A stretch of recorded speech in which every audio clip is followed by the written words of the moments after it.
Bitcoin node? What the heck is that? Well, today we are going to talk about Bitcoin nodes to tell you exactly what they are and what they do and why they're important. I am your host, Chris, here on another episode of Sat Chat's Short Stacks. I'm here with my co-host, Stewart. I'm the Smash buyer. You know me around here. Smash the subscribe button like I smashed by Bitcoin. We got the million sats giveaway. We've got the live show when we hit 1,000 subscribers. So go ahead and smash the subscribe button. Stewart, what's a Bitcoin node? So what is a node? Well, this short stack and tomorrow's short stack are going to be dedicated to Simple Steve, who is an OG Bitcoiner right here in Oak City, aka Raleigh. And he helped us realize that nodes are the top. Yeah. I thought miners were the top because they're working, they're getting fresh Bitcoin. It's the nodes. Yeah. And he talked about nodes being the philosopher kings of Bitcoin, where you are watching the Bitcoin network, you are enforcing its rules, and you're creating the consensus by which the miners operate.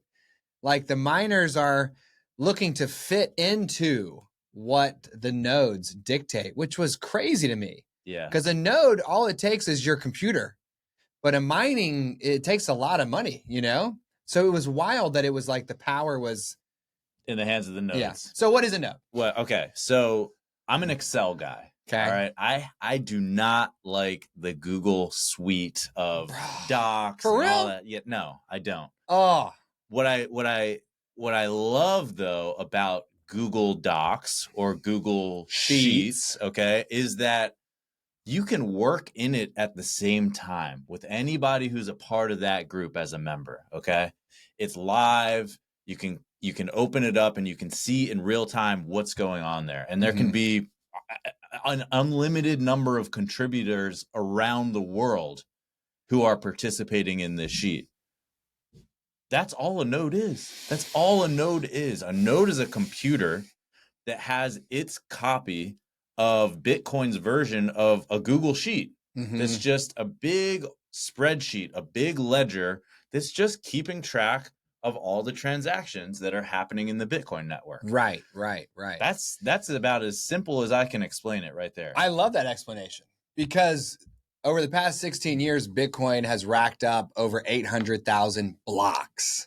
And that's the same thing as a spreadsheet with 800,000 lines on it. Yeah, rows. And everyone can see that spreadsheet. Yeah. And actually, everyone keeps their own copy of the spreadsheet and they broadcast right across the network as new blocks are added. A miner broadcasts that new block and all the nodes say, okay, I see it. I checked it. That's right. And they'll put it in there. So is there a nuance there where like Google is storing the Google Sheet on a cloud that everyone can in a centralized way, right? Yes. Now, Bitcoin, these nodes are decentralized. Correct. So there is a small nuance there where a Google Sheet is centralized on a computer somewhere else. Everyone's coming to it. Everyone's coming to it. The decentralized, everyone has their own copy. And they're broadcasting the updates that are all being checked and verified by everyone. Yeah. But functionally for our Satillionaire, it's a big fat Google Sheet in the sky and everyone can see it. Yeah. And when you run a node, you're running a computer program that has its own copy of that big fat spreadsheet in the sky. That's it. So why does 21,000 nodes operating all across the globe give us a feeling of security and promise of this thing that cannot be manipulated? Well, I'll tell you what. Let's take it the other way. If I am a single entity with the power and you can't see what I'm working on, but I tell you I'm working on it, how can you trust me?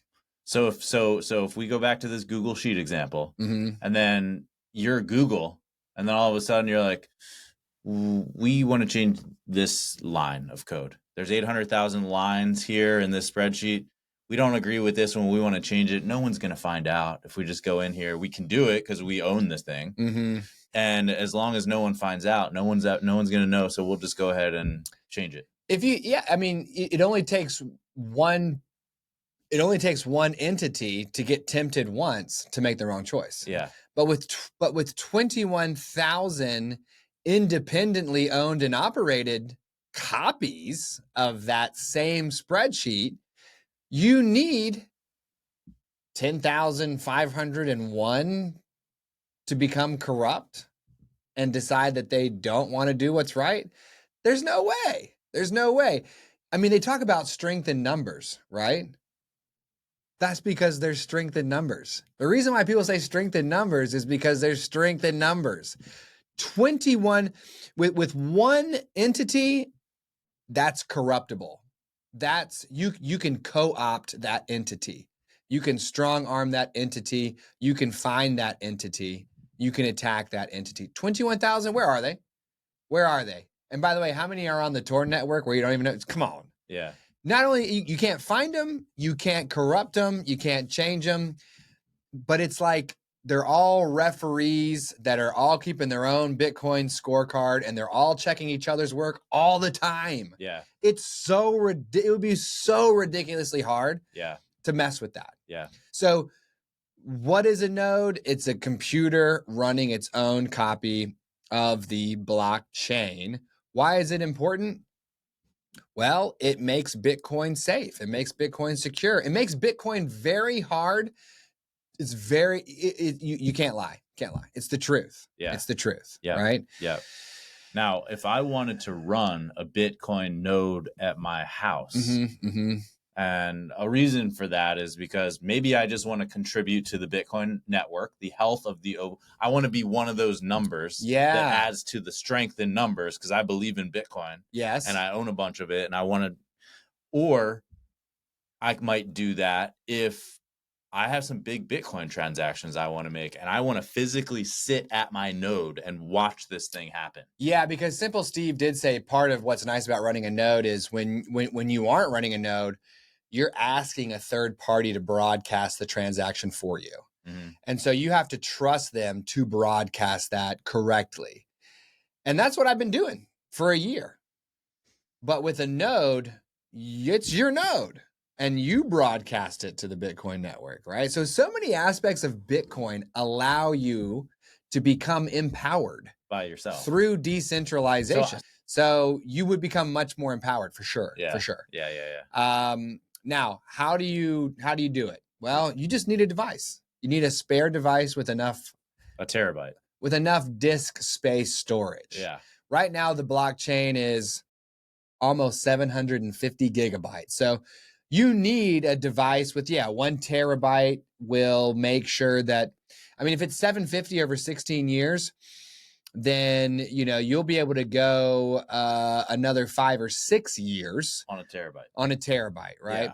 So if it's your laptop, if it's your desktop, download the program, Bitcoin Core, right? I think there are some other options that might be like wrappers around it. Here they are. Right. There you go. Core 27, Core 20, something like that. You just run it. Yeah. It will start downloading the blockchain. Jorma's number 2 Jorma, it took like 2 or 3 days for his node to start from the beginning and get all the way to where it's up to date. Yeah. But then that's it.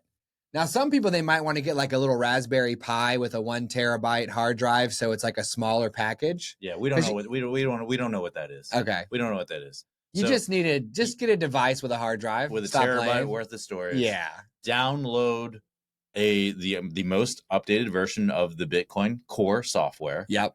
Open it up, run it. You got a node. Yeah. Y'all remember downloading stuff back in the day. Obviously, it's in the cloud now, but y'all remember in the 90s and the 2000s downloading something, installing on your computer. You know how to do that. All right. Now, let's wrap this up so that we can make our next short stack, which is going to be super hot. Super juiced out. So this has been another episode of Sat Chat's Short Stacks. Thank you for being with us. And remember, Sat Chats is for educational purposes only and should not be construed for financial advice. We'll see you tomorrow.